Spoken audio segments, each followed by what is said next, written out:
Boxhornklee hat halt super viele Eigenschaften, die dem Körper einfach helfen, auch beim Entgiften. Doch vor allem die Leber angeregt wird, unser Hauptentgiftungsorgan, um sauber zu machen, sage ich mal. Es ist eine super ganzheitliche Form, den Körper beim täglichen Entgiften zu unterstützen.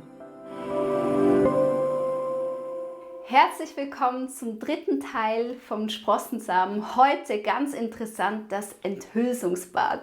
Theresa, das klingt wie ein guter Krimi. Das Enthülsungsbad, Teil 3. Das ist es auf jeden Fall. Also spannend wird's, spannend wie ein Krimi, das kann ich dir sagen. Yay! Dann nehme ich dich gleich mal rüber, damit du mir wirklich auf die Finger schauen kannst.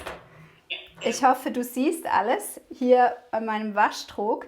Wir hatten ja einen Buchweizen angesetzt und einen Rotklee. Ich muss dir sagen, wir haben das Müsli gemacht für die Kinder. Ich fand es auch mega lecker, Jonas auch, außer unser Sohn ist nicht begeistert. Also 3:1. Ah ja.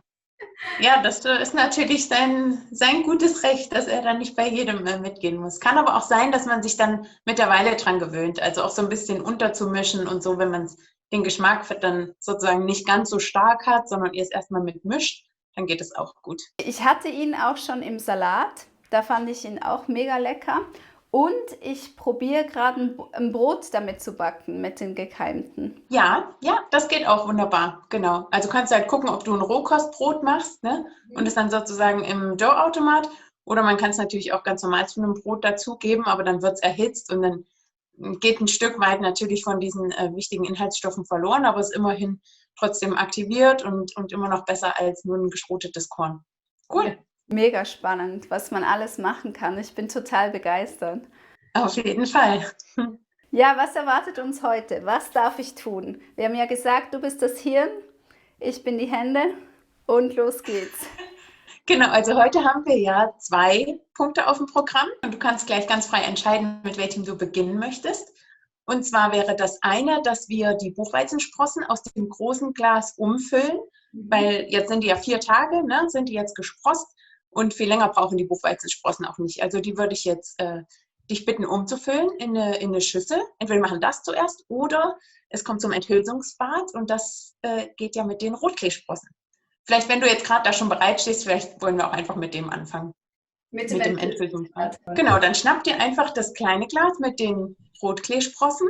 Genau, nimmst dir das Glas, machst den Deckel ab und die Sprossen in die Schüssel. Je nachdem, ich glaube, du hast eine recht große Schüssel, kannst du alle Sprossen reinmachen. Hast du gewaschene Hände? Das wäre noch ganz wichtig. Ja, ich habe sie vorher gewaschen. Okay, perfekt. Genau, und jetzt lässt du dann einfach, genau, wenn du die so ausgekratzt hast, kannst du auch einfach mit Wasser ausspülen nochmal das Glas. Genau, jetzt spülst sozusagen das Glas aus und lässt die Schüssel voll laufen, wirklich bis oben hin mit kaltem Wasser. Und während das Wasser so langsam einläuft, kannst du schon so mit den Händen so ein bisschen ich sage immer so gern so durchkämmen, durch die Sprossen, dass die einfach sich verteilen, dass die einzeln werden sozusagen, sie einzeln schwimmen können. Ja, und wenn du es jetzt schon merkst oder genau, machst so hoch sozusagen, dass das Wasser auch wirklich gut über die Schüssel drüber schwappen kann. Weil der Sinn von dem Enthülsungsbad ist ja, dass wir die Sprossen nochmal auseinandernehmen, dass die sozusagen nochmal richtig Platz kriegen und dass wir die Hüllen von den Sprossen trennen, also sagen die Spreu vom Weizen trennen. Weil die Hüllen, die brauchen wir sozusagen nicht mehr, die gehen ja in den abbauenden Prozess, also die würden sozusagen jetzt in den Verrottungsprozess gehen.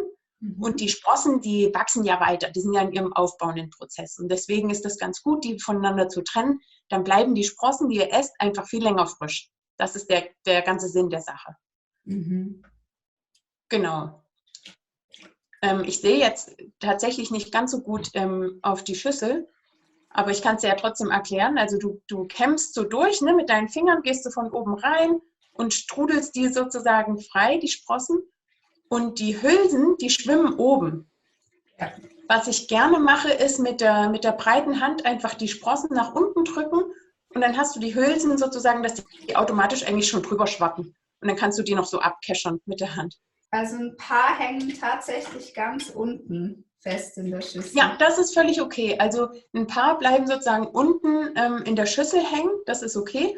und die oberen schwappst du drüber. Ja. Was jetzt der nächste Schritt ist, wäre das Glas nochmal richtig sauber zu machen. Ich weiß nicht, habt ihr so eine Doppelspüle oder habt ihr eine Spüle? Nee, wir haben nur eine. Ach so, genau. Dann könntest du einfach ein bisschen von dem Wasser runternehmen, die Schüssel kurz an die Seite und das Glas richtig sauber machen mit dem Sieb. Und dazu hast du dir ja wunderbar vorbereitet einen frischen Schwamm. Ne? Also das wäre noch ganz wichtig für alle, auch die zuschauen. Ja. Sprossen sind ja wirklich ein super frisches Lebensmittel. Wenn wir mit denen im Umgang clean, also ganz sauber arbeiten, dann ist da überhaupt nichts dabei, dann ist das ein ganz sicheres Nahrungsmittel und gibt es ein paar Punkte, auf die man achten kann. Und eins ist zum Beispiel, dass ihr halt saubere Arbeitsoberflächen habt, wenn ihr die Sprossen dann weiterverarbeitet. Und jetzt bei dem Schritt, dass ihr wirklich darauf achtet, einen Sprossenschwamm zu haben, ne? Also den ihr nur für die Sprossengläser benutzt, wo ihr nicht den Tisch abwischt und sämtliche Bakterien aufnehmt, sondern der halt immer wieder frisch ist oder nur für die Sprossengläser. Der ist frisch neu gekauft. Ich hoffe, das geht. Genau, ja. Dann spülst du einfach ordentlich das Glas durch. Ja, mit Biospülmittel kannst du es auch machen, ist aber gar nicht unbedingt notwendig, weil jetzt tun wir die Sprossen danach nochmal wieder rein. In dem Schritt mache ich das nicht. Ja. Genau. Wenn ihr dann in 2-3 Tagen die Sprossen, wenn die fertig gewachsen sind und ihr die umfüllt oder rausnehmt und dann sozusagen neue Sprossen ansetzt, dann spüle ich auch mal mit Spülmittel durch. Und das Sieb? Das Sieb genauso. Da kleben manchmal auch noch Hülsen dran, also das auch ordentlich sauber machen. Genau. Ihr könnt auch, wenn jetzt jemand kein so ein Siebli in dem Abfluss schon hat von der Spüle, kann man auch das Sieb von den Sprossen sozusagen über den Abfluss legen, in dem Schritt vorher, wenn man sozusagen die Hülsen abschöpft, weil dann läuft es auch nicht in den Ausfluss. Ja. Und wenn jetzt alles sauber ist, dann kommt wieder die Schüssel in das Becken. Genau, und das Glas daneben.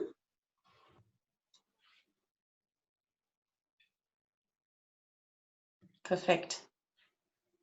Und jetzt nimmst du einfach die Sprossen raus und tust sie wieder ins Glas und passt halt auf, dass sozusagen die unteren nicht allzu sehr aufzuwirbeln, sodass du möglichst eben die frischen Sprossen nur wieder ins Glas zurück tust. Ganz locker, frei, also nicht ausringen oder so, sondern einfach wieder ins Glas zurück. Das restliche Wasser, das läuft dann wieder ab. Genau, kann man auch in mehreren Schritten einfach so, wie es passt.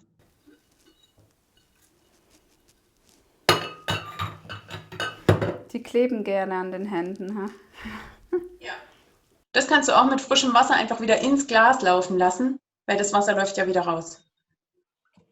Auch so ein kleiner Trick. Super. Okay. Genau. Ja, und wenn du so aus der Schüssel sozusagen die rausgekeschert hast, dann genau, machst du einfach den Deckel wieder drauf. Vielleicht erwische ich noch ein paar. Nichts verschwenden. Und dann kommen die wieder zurück. Und was jetzt noch ein kleiner, aber wichtiger Tipp ist genau, zum Beispiel, genau, so wie du sie jetzt hast. Warte mal kurz, das ist schon fast zu viel. Genau, das ist nämlich der Tipp. Sie sozusagen nicht zu sehr zu schleudern, weil dann verklumpen sie wieder. Okay.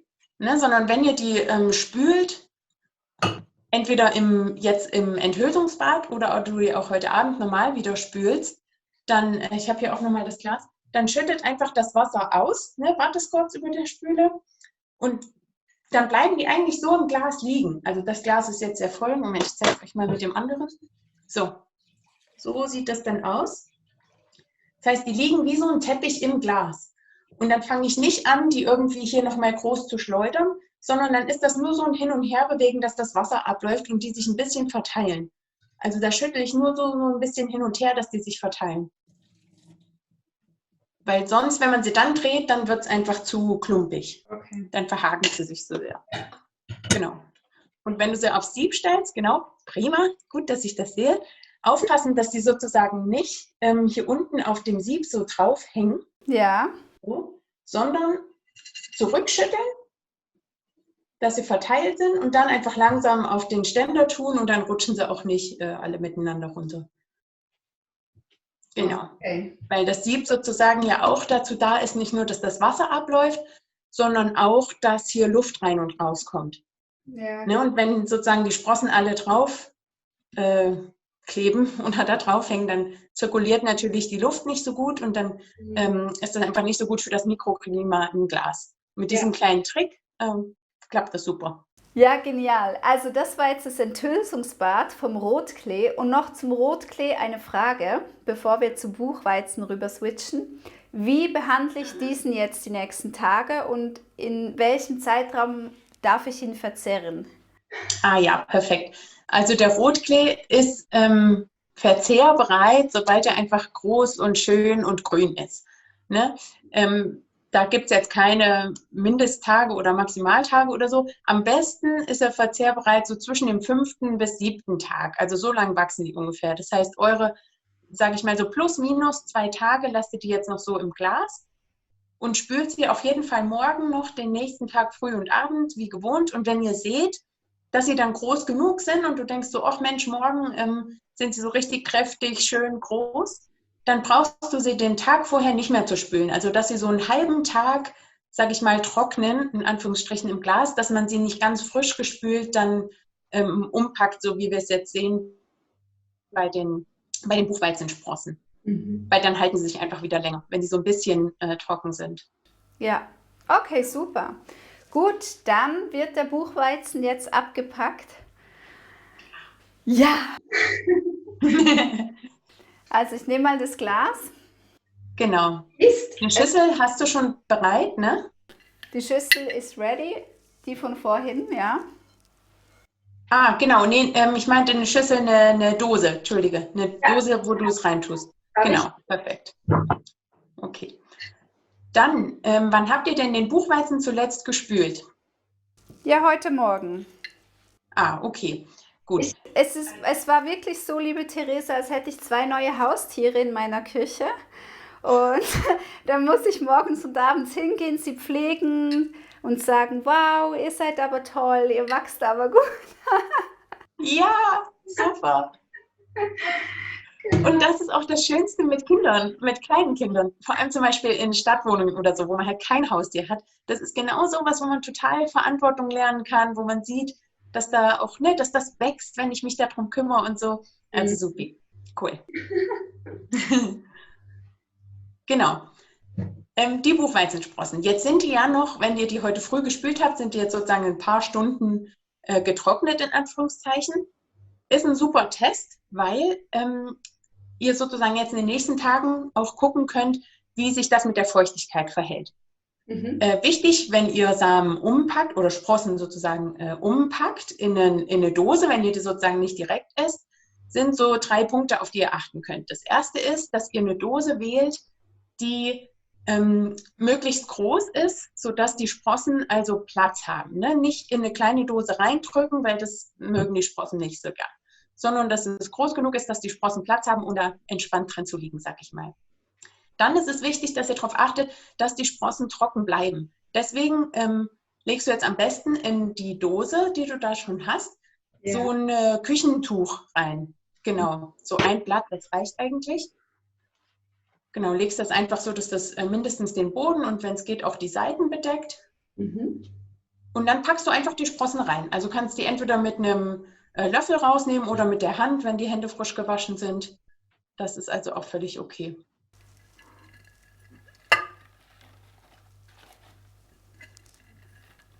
Ich war wirklich überrascht, Theresa, wie ergiebig das auch ist, weil wir haben jetzt doch 4 Personen davon immer wieder genommen, wie gesagt, als Müsli.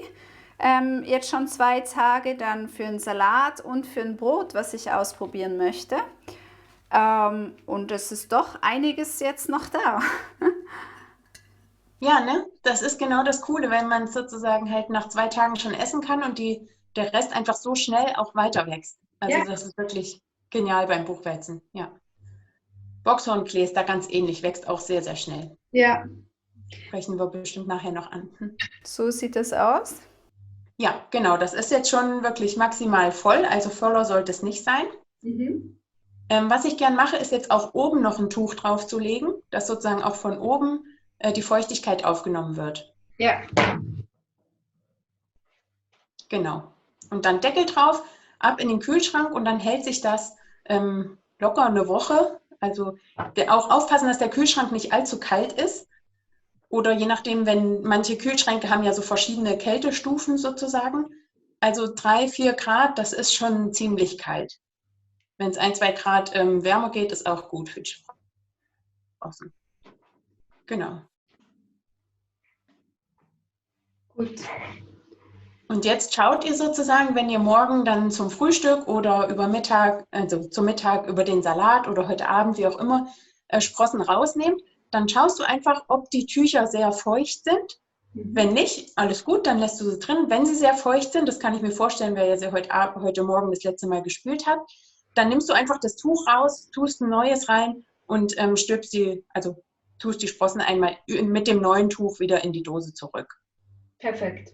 Ne? Genau, dass sie halt möglichst einfach trocken sind und das Tuch sozusagen die letzte Feuchtigkeit noch aufnimmt. Mega, ich bin so begeistert. Ich habe jetzt einen eigenen Garten.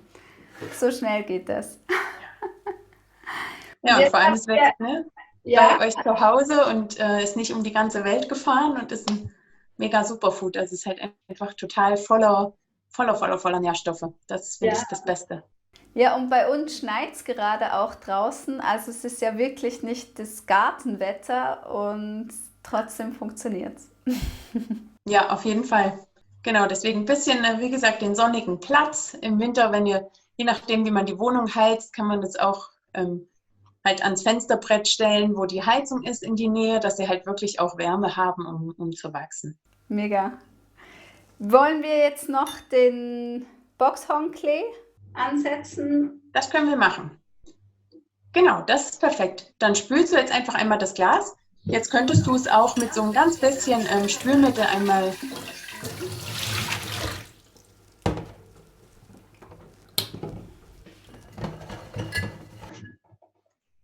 Genau. Wenn ihr so reinfasst in das Glas, also ich finde das ja immer toll, auch einfach die Sachen, die wir essen, zu spüren und anzufassen. Ne? Und auch wenn ihr die Gläser anfasst, merkt ihr dann von innen, dass sich da manchmal eben wie so eine Schleimschicht oder so bildet. Aber das ist ganz normal. Und von daher eben jetzt, wenn du frische Sprossen ansetzt, ist es schon gut, das einmal ordentlich zu spülen. Aber das braucht keine riesen Schaummenge. Ja. Genau.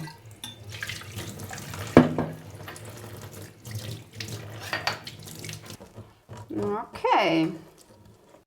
Genau. Und auch das Sieb richtig schön sauber machen, Ja. weil da sozusagen die Eintrittspforte wäre, wenn man nicht ganz sauber arbeitet, ist da so eine Eintrittspforte für eventuelle Bakterien oder Verunreinigungen. Ja, das ist gut. Dann haben wir den Boxhornklee. Genau. Also vielleicht 3 Worte vorab zum Boxhornklee. Boxhornklee ist eine super Sprosse, wächst unglaublich schnell, also braucht auch nur so 2 bis 3 Tage, maximal 4. Kann man auch als Microgreen ziehen, ist aber ganz angenehm auch so als Sprosse.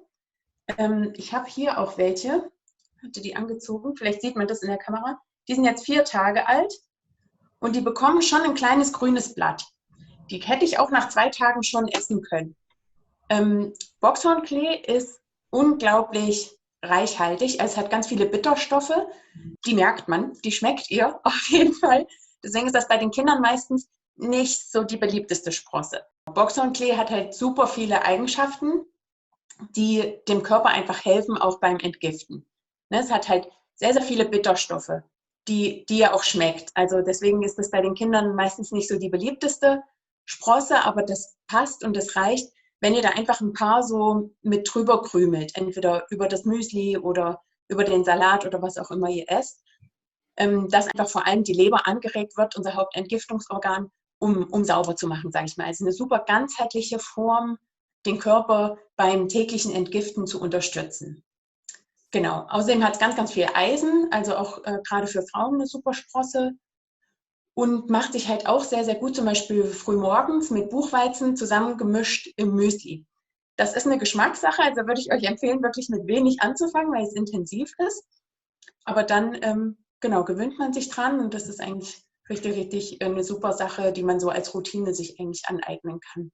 Ey, das klingt schon wie so ein Superfood. Also, was ich täglich möchte, ist, dass ich meine Organe unterstütze beim Detoxen. Also perfekt. Und dann noch Eisen. Was will ich mehr? Ja, genau. Und natürlich Vitamine, ne? Ja. Ja, also Vitamin A, B, D sind da vor allem drin und so weiter, ne? Sind die Hauptsache, also sag ich mal, die herausstehenden Merkmale, was es noch so hat mit den Bitterstoffen, aber die Sprossen sind ja super ganzheitlich. Also jede Sprosse hat so viele verschiedene Mineralstoffe und Spurenelemente, dass wir jetzt eine ganze Tabelle hätten, wenn wir die alle auflisten. Genial. Also ich freue mich schon drauf. Was darf ich tun?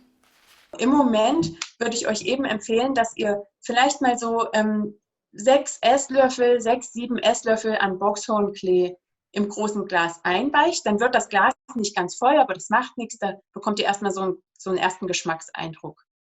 Okay. Also das könntest du jetzt tun. Genau. Nimmst den großen Esslöffel und... Also 6 solche Esslöffel und das ist dann nicht zu viel. Nee, das ist nicht zu viel. Also wie gesagt, da wird auch das große Glas jetzt nicht ganz voll. Ich glaube, wir haben, kannst du mal schauen, hinten drauf 8 Esslöffel stehen für das große Glas. 8 gehäufte Esslöffel. Genau. Du kannst auch 8 Esslöffel nehmen. Also wie gesagt, es hält sich lang. Nee, fangen wir mal mit 6 an.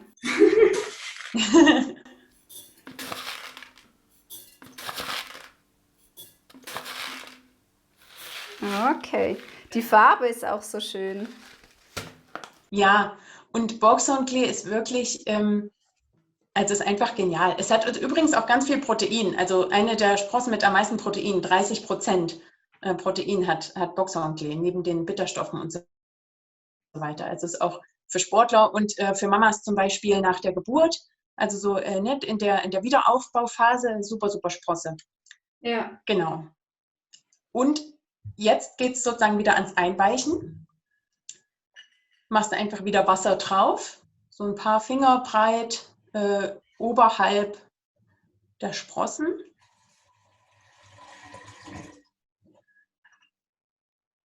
Genau, das reicht völlig. Kannst wieder mit dem Löffel so ein bisschen drehen, dass auch die oben schwimmen, noch mit runterkommen. Und dann werden die wieder eingeweicht jetzt. Bis heute Abend oder eben, wenn ihr es nachts oder abends anstellt, über die Nacht bis morgen früh, so circa 8 bis 10 Stunden. Morgen früh werdet ihr dann sehen oder heute Abend bei euch nach der Einweichzeit, dass das Wasser so ein bisschen eine Gelbfärbung annimmt. Also die Buchweizensprossen sind gelblich von der Farbe her. Okay. Gut, dann lassen wir das ruhen. Vielleicht noch eine kleine Hintergrundinformation zum Boxhornklee. Ja, bitte. Achtung, wenn ihr das erste Mal Boxhornklee esst, da merkt man richtig doll und vor allem man riecht, wie stark die Sprossen eine entgiftende Wirkung haben oder was überhaupt für eine Wirkung haben. Im Fall der Boxhornklee-Sprossen eben diesen Detox, diesen Entgiftungseffekt. Weil wenn euer Körper eine Entgiftung braucht und gerade einiges zum Ausscheiden hat, dann werdet ihr das riechen. Das kann unangenehm sein am Anfang. Also es riecht sehr erdig, man stinkt jetzt nicht oder so, aber es riecht anders. Und das ist eben wirklich ein super Mittel, um jetzt, wenn man keine Einläufe oder irgendwas machen will, sondern eben ganzheitlich die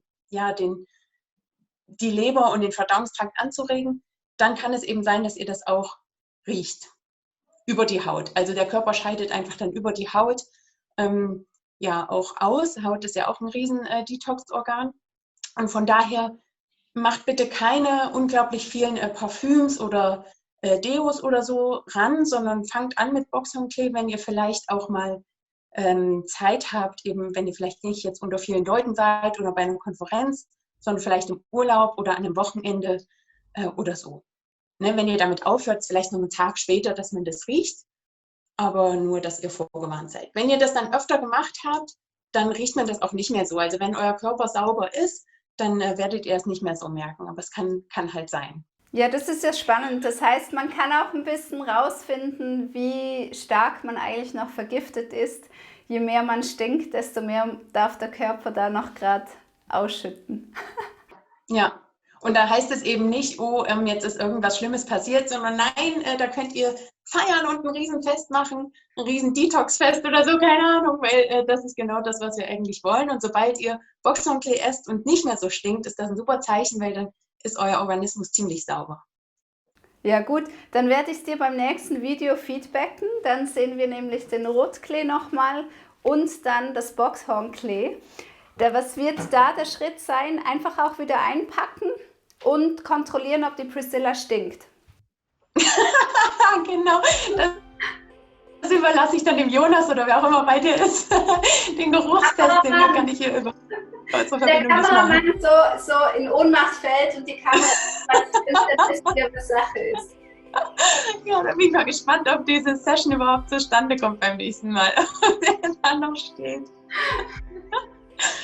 Sehr gut, genau, ja. Also der Boxhornklee ist total pflegeleicht. Einfach früh und abends mit spülen und nach 2 bis 3 Tagen könnt ihr den total gut, wie gesagt, schon mit essen.